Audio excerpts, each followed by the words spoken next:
Susan Buxton, you are back. How are you, girl? I'm great, Matt. Always great to be back on the ranch. I shouldn't call you girl. You're the director of Parks and Rec. I'm sorry. Mrs. Buxton, how are you? I'm great. Great. Fantastic.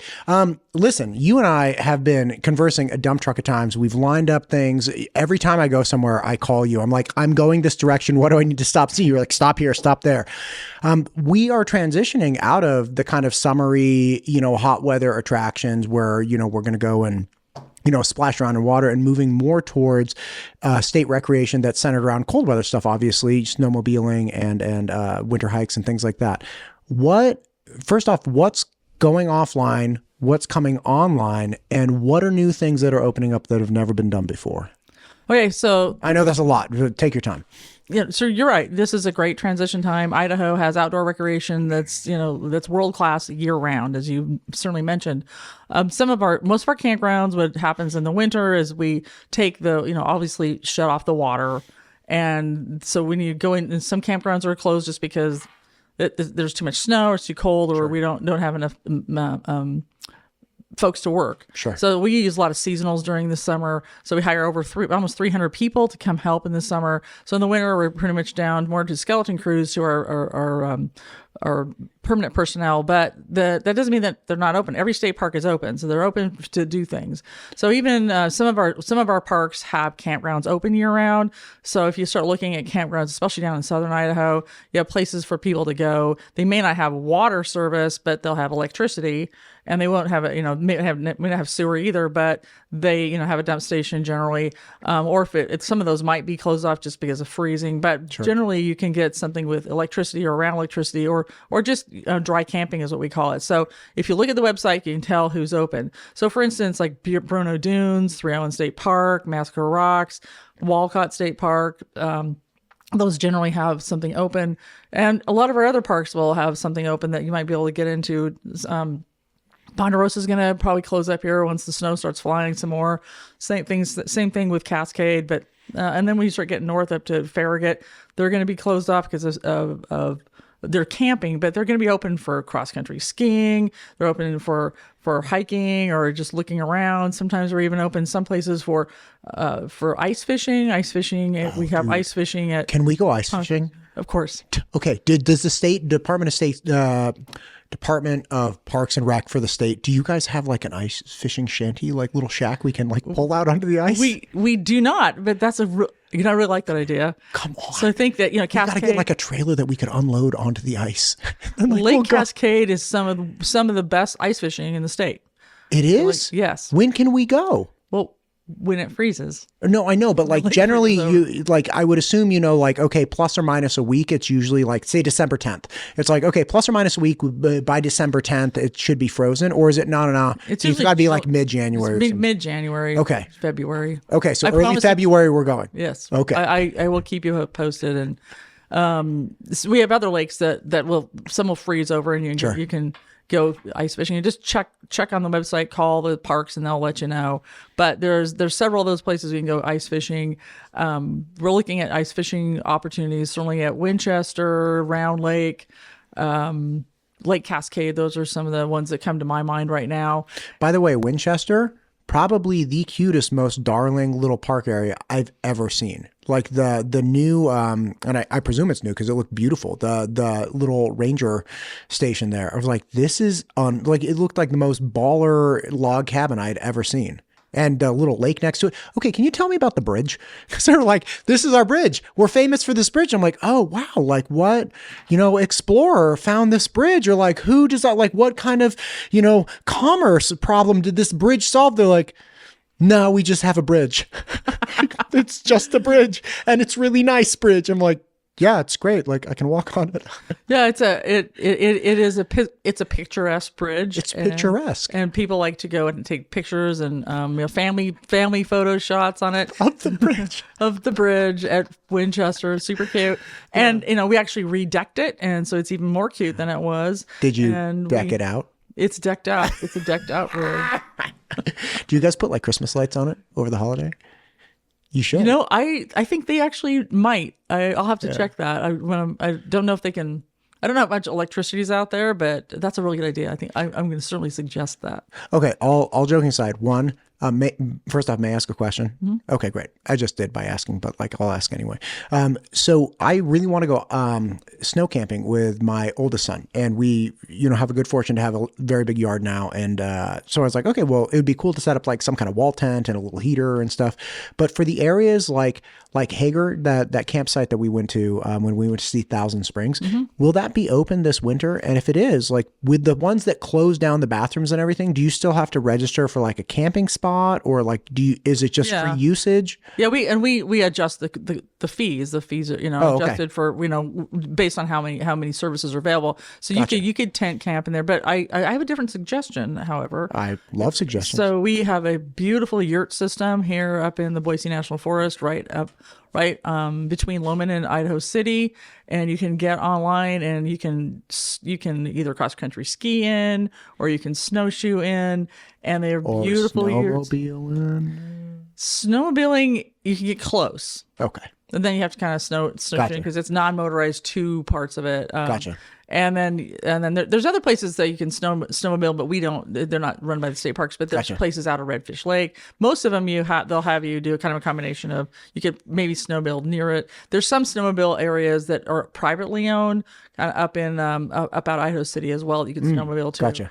But ours you can snowmobile or drive close to them, and you have to either snowshoe or cross country ski in.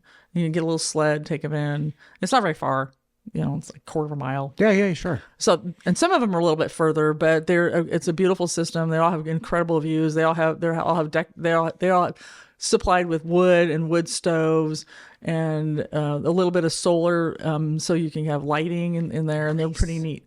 So those are things to get on the website to look at for our yurt systems, and that's one of the few ways that we actually can raise some funds for non-motorized trails. And so then we actually groom 40 miles of trails there for skiing up there at the Idaho City Yurts area, which is again a little bit north of Idaho City, between Idaho City and Loman, up on the ridge up there.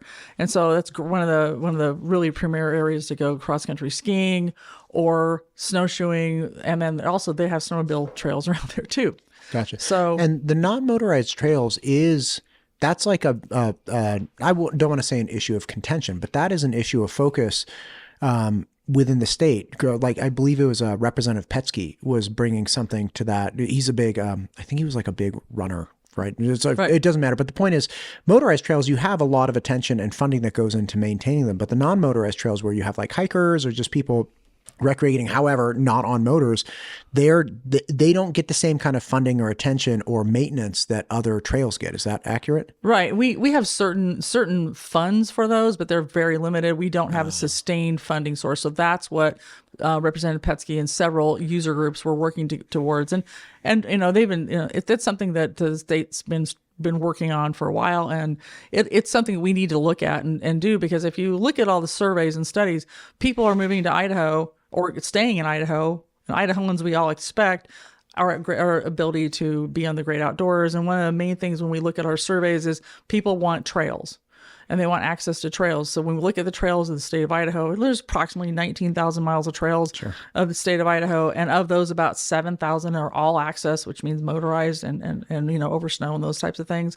And so that means the balance of that 19,000 are mostly non-motorized. So then we look at we have certainly some grant funding sources that we have, and that might become the federal government. And then we also have lots of good volunteer groups, but it's like kind of Idaho Trails Association. ITA does a nice job, and the Pulaski group, and they work together with us and the Forest Service, and so we have ways that we find some volunteers, and they have volunteers, and we work together. But we need some more funding. We need to figure out how to fund that more, because people are looking for places to go, and the more trails we have and the way they're maintained the right way, then it really it benefits the resource, and it also provides outdoor recreation. And I'll also say that we certainly learned from COVID that being outdoors is the best thing we can do for our children and for our own mental health.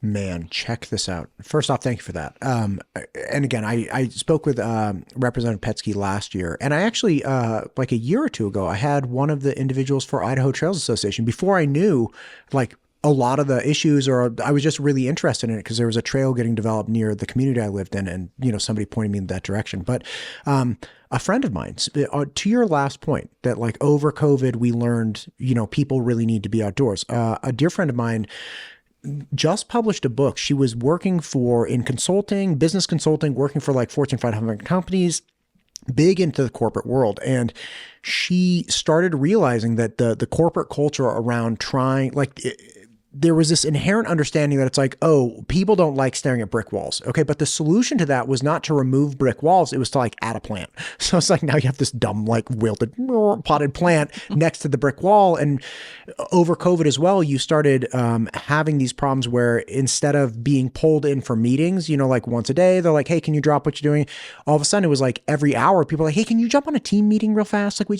And all of a sudden it was like this time being wasted. She was totally like robbed of her own head because she couldn't like deeply focus on things. And as she started her own private consulting business, helping these people, she realized like, this isn't even working for me. Like I can't. So she started going on hikes where she was like, look, every time I come to a wall with work or personal life or something over the last several decades, she was like, I would just go for a hike to clear my head. She's like, why is it that we know it just instinctually that if you're really having a problem, you can go for a hike and solve the world's problems? I feel like if we know that during a crisis moment, why isn't this integrated into like the everyday creative work so that we don't have people entering this crisis phase and we kind of like bring them back to their bodies? So she wrote this book called The Wild Advantage, did all of this incredible research.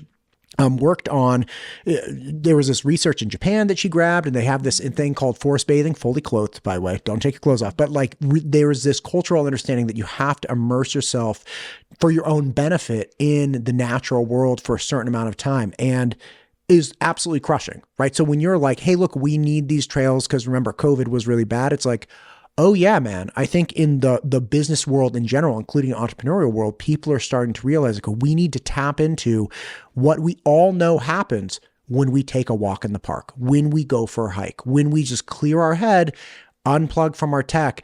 All of a sudden, these answers boil to the surface and just bubble up, and we get benefit from it. So like, let's integrate that. And to the end of, hey, look, we need these trail systems. Like what creativity and productivity could be unlocked with higher utilization and obviously continued maintenance of these? Like it is almost like one of those game changers. If wholly adopted, you enter a different phase of like your working life. If you're like, hey, I got a half hour outside every single day and like, gosh, I feel better. I feel more energized and like I'm solving problems better.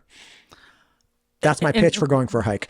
Well, and that's the only benefit of hiking. And the fact of the matter, in our state, outdoor recreation brings in the second highest revenues behind agriculture. Yeah. I heard that like a year ago. It's in the order of billions of dollars, yes, right? Yes. Over $4 billion are generated by outdoor recreation in the state of Idaho, and out of that, about a billion of that 4 billion is derived from the outdoor recreation types of program we have in state parks, as well as our recreation programs, all the trails, boating, all of our boating, all of our, boating, off-highway vehicles, and then snowmobiling, and then certainly all the sportsmen, the hunting, fishing, and all that stuff. They all kind of roll together in that outdoor recreation space. That's a big economic driver for the state of Idaho. And so people come here, and those of us who live here now, that's what we expect. And people come here and visit, that's what they expect, and that's the type of thing that it keeps Idaho great. Yeah, and it's also one of those things I get really worried about. I worry a lot, right? I do. Like I'm a warrior at times.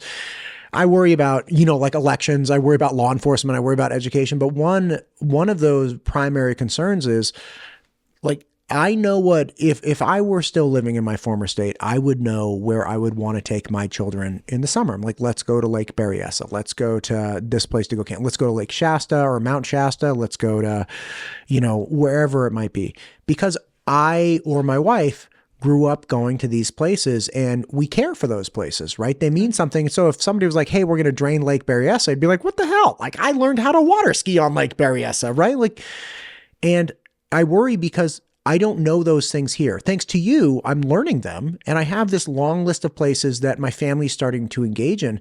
But in the absence of personally knowing you, it would be really hard to find those things. And I worry that in a generation or two, we will have the new wave of Idahoans that have come here that didn't grow up going to these things, that grew up disconnected, right? And because of that, we're not going to defend them. Like you try to drain Lake Berryessa, if I'm still living there, I'm concerned. Now you can do whatever you want. Doesn't matter to me.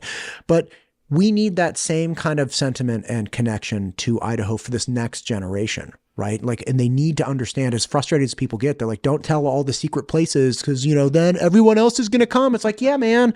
But do you want to be the only one at a park if the park is only going to survive for the next 10 years? Or do you want to be one of 10 people at a park if the park is sustainable? Like, I'd rather be one of 10. That's what we want. We want schools to come to the parks. We have programs for junior ranger programs, and the kids come out and we have programs. We have a backpack loaner program. They come out and former governor and Senator and Secretary of Interior Kemp Thorne actually donated a very large sum of money that we've been utilizing for over the last decade to do that program, and it's been a huge gift. But so many kids get to use it, and schools come out. They'll come out, especially like Bruno Dunes, or to the observatory at Bruno Dunes, or they'll go up to Lucky Peak, and they'll come out and they'll have a bat night or like stargazing, or we'll take them out to Eagle Island and take them on a tour where you look at the waterfowl out there. Sure. And just to see what's in the trees and where the squirrels live. And actually I went on one of those once about 4 years ago, and they had a bunch of Girl Scouts out there. And so one of our rangers took the Girl Scouts on a walk and said, "Oh, what?" And they were looking at little mounds in the dirt, and some mounds were going straight and some were going to circle. And then he explained to me that all the kids and to me too, that the straight line of these little holes for a gopher was looking for the female who had the round type of holes, because that's where her escape routes were. I had no idea that those were, about how you could tell which gopher it was. But those types of things. She has her escape routes? That's crazy. Right, because she has the babies and where they can get out and things like that. It's like a defensive thing for her little family. Oh, that's wild. It is wild. And so those are the things that we think are important. And, we have a program that we do with health and welfare called Foster Families in the Park. And we get the foster families. We just had a big event in September up at Farragut where we had foster families come into the park. We had fish and game there, teaching kids how to fish. We had volunteers there showing people how to build a tent. We had, some of the local nonprofits there showing kids about different plants in the park. We had nature hikes. We showed them where they're going into the water, down into the beautiful Lake Pend Oreille. And it was just one of those great events to really show people like we are really part of wanting all of our foster children to have a family that's available. And because of that, Idaho's actually leading the nation. That was started by Alex Adams. He was the director of Health and Welfare, and he's now with the federal government now, and just a great idea for all of us to work together and have the agencies find ways to show foster families how much we appreciate them and how much we care about these children. And I had kids tell me at one of the foster families events, the one that we did at Bruno Dunes the last summer, she said, "This is the best day I've ever had," and you wanted to cry, but it was a lot of fun because I got to sit with her and her family in the observatory, our brand new observatory, and let them see what that's like. And she just had a great day. And then as we were walking out, she was telling me a little bit about how great her foster family is and how much better her life is. So, man, shout out Alex Adams and you. Thank goodness. And, and Fish and Games helped with that. And a lot of the other agencies have done some great stuff too. And I think that we're all working together to do great things. But back to what your original question was about the natural area, what does that do? How do you get that feeling of well-being, that feeling of calmness? And you see that even with a kid who hadn't really had that opportunity. And I had some boys learning how to fish, learning how to cast. And then some other ones they were trying to catch lizards, and that was pretty fun watching them do that. Lizards are fast, right? Dude, the lizards here are not messing around. No. My 11-year-old is like, I took him on. I may have told you this before. I took him on a hike like a year ago, and I wasn't like a big hike. Like you put me on a hiking trail, I just start running. Like I can't help it. I can't just like jump down the trail. But I get my boys out of the house one day and I'm like, okay, look, we'll go for a hike. It's getting a little, loud in the house. I'm like, all right, give mom a break. And I'll look, come on, come with me. And my 11-year-old gets on the trail and he instantly, like me, he just starts running. He like can't help it. And he's like, this is incredible. And I'm like, we literally just left the car 3 minutes ago. And there was something that in him just switched on. He's like, this just feels great. And he had this capacity to move around through the world, to engage like all his sensory, mechanisms. And, they start throwing things and like, I catch that rock with this rock and, to take them fishing. They will cast. My 9-year-old will cast without even a hook. Yeah. Just I like and that. he's like, fishy, fishy, fishy. And it's just so different. Like there's something about it that, I've never heard somebody, you have people that can suffer through or tolerate or manage the life of an office worker, right? And like, we need people that can do that. And I'm not putting down anybody's life, but I have heard most people be like, oh, behind a desk, like, oh, pushing paper. I've never heard someone say, ugh, I had to go on a hike. like there's, even if it's hard, there's something like, this was great. Like this was really fun. Well, that's why I want you to and I really appreciate being on today to talk about some of these opportunities for snowmobiling. Yeah. So if you look on our website, we got a trail mapping system that tells you where all the snowmobile trails have been groomed across the state. And that's on the what's the website? The Idaho Parks and Rec website. Gotcha. There's summer trails and winter trails, and that's all updated. Right in the summer, it shows you which roads and trails are open or closed. Where the fires are, if there are any. This is really it's just a great little thing, and you can download it on your phone. So if you're someplace where you don't have coverage, you still have that. Same thing for the snowmobiling, and snowmobiling in Idaho there's some great opportunities to do that. You can rent them, you can buy them, but we've got great places up in Valley County or Fremont County or even down in Bear Lake County and up north. I mean, there's just some great places to do that and do it safely. And then also we actually train people to be really safe and aware. So we have avalanche training, and so we show people how to wear the beacons and how to find people and how to do those things. And I really encourage people to take ththose classes. We actually have those classes for off-highway vehicles and for ATVs and side-by-sides. So people will ride them and not have them, have fewer accidents to make people sure they're safe. And when they're over 16, they need to do that. But those are the types of things. The boating classes too. We have, safe boating classes, and we also work with our Marine deputies and our law enforcement folks on how to keep people safe and how to work with people to make sure that they're, know what the laws are and just work with them and make sure that people have a great time out boating or out on their snowmobiles or out on their off-highway vehicles. Because, our goal is so people are having fun and they're safe. And then so we're working with the sheriff's departments across the state that way too. And we actually have funding for them with the stickers that people buy for snowmobiles or boating for boats and for off-highway vehicles too. So we help fund law enforcement that way as well. So you guys are kind of self-sustaining with the passes, and then you can initiate these kind of training things, which are it's like an investment.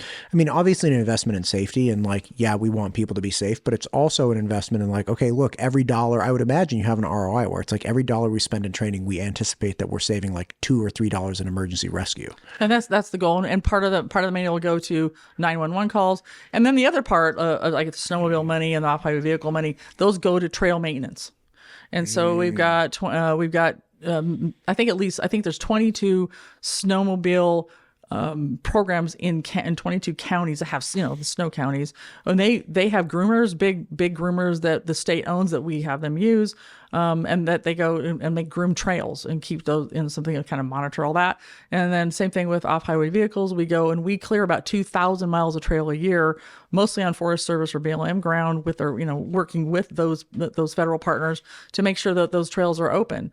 And, I started doing that over 30 years ago. And Idaho was one of the first states that ever did that because, kept seeing like roads that get closed, they weren't get maintained, or trails that get closed and not maintained. So they basically created a fee and a program that's run by the state to do that in order to keep that going. It's brilliant. But that we just don't have the same type of thing for motorized trails, and that's what they're for non-motorized trails. So we're working on that. But those are especially in the winter. Again, there's camping. May not, electricity. We want you to check with the website. Go look. We'd love to have people. We have some new campgrounds. Some new campgrounds will be available down at Hagerman, at Billingsley Creek. We got a new 50-unit campground right there. Nice. Where's Billingsley Creek? Billingsley Creek is at Hagerman, the city of Hagerman, which is Thousand Springs State Park. Gotcha. So that one just opened. We just opened a new campground, 50-unit campground at Eagle Island. So Eagle Island, here in kind of the middle of the city, you go out to Eagle Island, you won't even feel like you're in the middle of the city because it's a big enough property.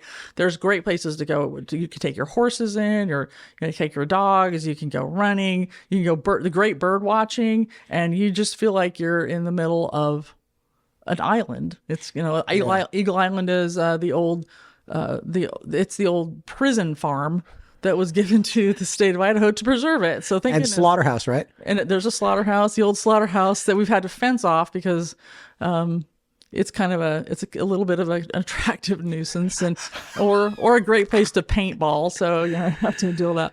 Anyway, it's not a great place. I'm joking. Please don't paintball. Oh my gosh.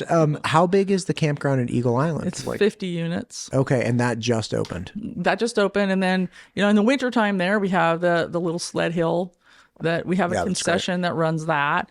And so there's just lots of options in all of our parks. Up at Ferry, up in North Idaho, there's a kind of there's a ropes course there, and and then disc golf is super popular. Get out of here with your disc golf. Come on, you do not seem like a woman who would stoop to disc golf. Disc golf is actually great, and it's a good exercise. It's like hiking, and you don't even know you're hiking. So you're throwing a disc, and you have to know which one is the putter, which one's a driver. And oh my gosh, you've played this game, haven't you? I'm going to make you go. You've played disc golf. You are like an attorney, baller, director of a department, and you disc golf. Sure. You learn something new every day. This is like what was that? It was like that Seinfeld episode when he was like, I want to play Frolf. It's a Summer of George. Do you remember that? Summer of George. And he breaks his back. He's like, Summer of George. It is. And it's very, very popular. We had the state disc golf tournament at Lake Walcott State Park, which is out of Hebron, and it's on the Snake River. And that's another great place to go ice fishing, too. Don't want to forget that one. Okay, listen, this is what I'd love to do if you'd be game. I would love, as we come into winter, like if you and I could hit like 3 or 4 of the awesome winter attractions, because it's not something that I have, like I know how to go skiing or snowboarding, whatever, but like that's it. Because I didn't grow up in an area where there was like, oh, there's all of this other stuff, right? Like I don't know anywhere you could go ice fishing in my, former location. Well, another place that you can go, I'm not really sure if you can ice fish, we'd have to check, but at Harriman, which is on the Henry's Fork of the Snake, which is one of the best fisheries in the fly fishing fisheries in the lower 48, we have an amazing cross-country course there, and we have a lodging. So we have the renovated cabins that the Harriman family they built there. We have other lodging there. It's all been renovated. So the neat thing about the legislature's investment and the governor's investment to beat down our deferred maintenance has been amazing. We've got, we've added, we fixed a whole bunch of properties that were in disrepair. A lot of these state parks had a lot of disrepair with their facilities, with their sewer, with their water, with their visitor centers, with their lodging, with their campgrounds, with their electricity and those things, and roads and paving. So there's so much of that that's out there that's brand new and updated, and really we increase capacity by doing that. Every time we fix something, we increase more capacity. Idaho has grown a lot in the last 10 years. We're over 2 million people now, and that happened quickly. So we hadn't really kept up with that with state parks. I think Senator Lent said it really well in a meeting that I had with him recently. We talked about, we don't have national parks in Idaho, but our state parks are iconic.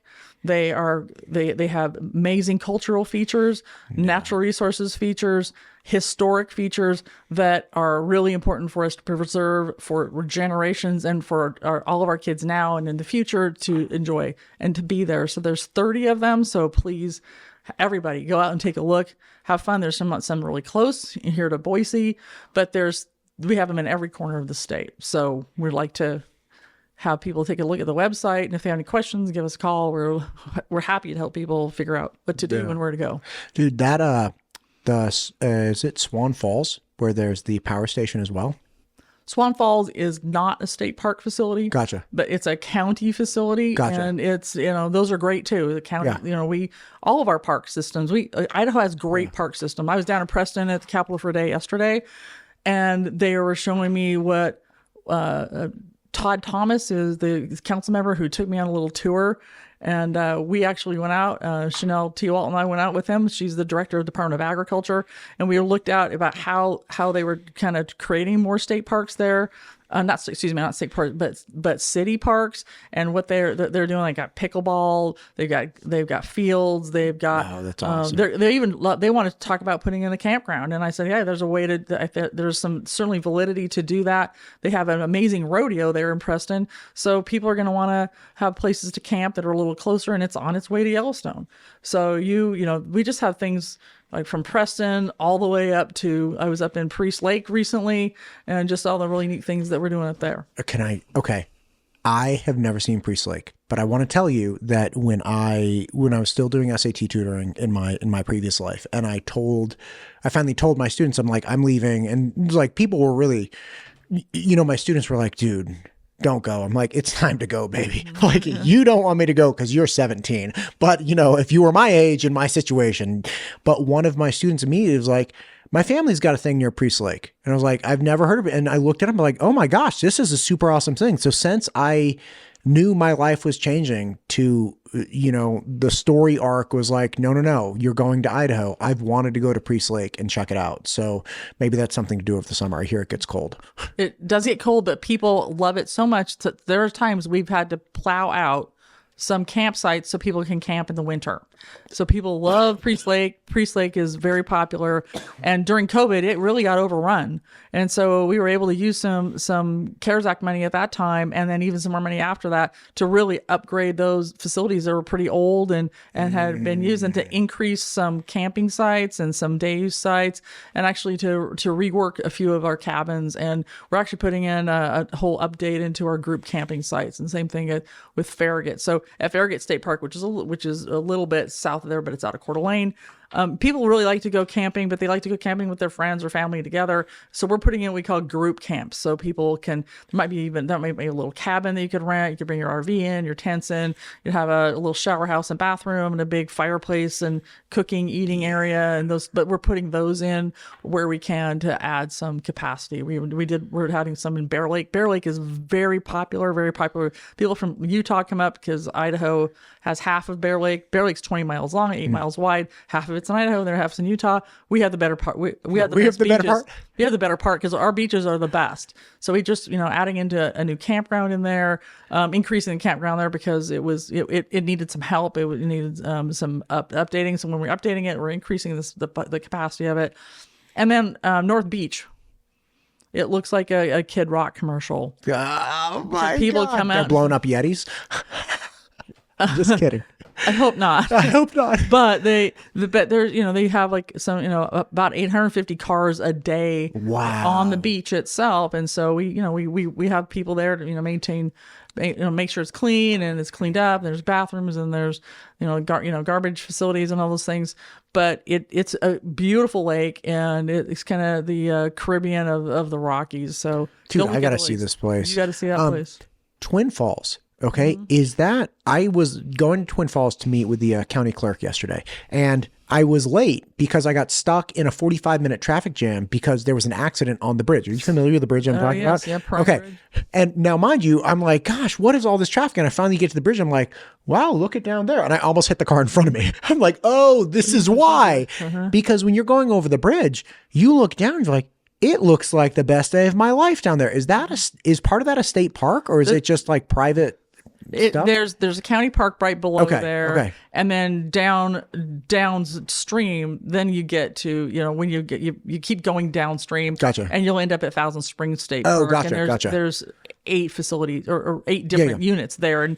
And you and I went and visited that. Right. So you've got county parks, city parks, right kind of down there, right below the Prime Bridge.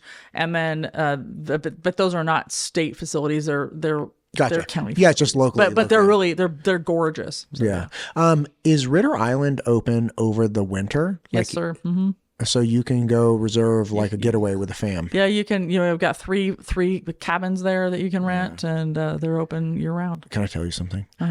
When we went and toured Ritter Island, and they were saying, like, listen, the only thing that this gal couldn't get here was salt and coffee, but she had all the vegetation she wanted, all the fruits, all the vegetables. She was obviously like a dairy queen, and so like was Minnie making Miller. was making the best dairy cow that possible, right? And breeding these different animals, and obviously so had plenty of beef and all these things. I moved recently, earlier this year, to a little like acre and a half, and I literally told my wife, I was like, I want to have everything here except salt and coffee. So we're like planting all these fruit trees. We're gonna have this gigantic garden, but I was so taken by that island. I was like, this is amazing that somebody could live here on like a mini island with like the lazy river going around it and be this.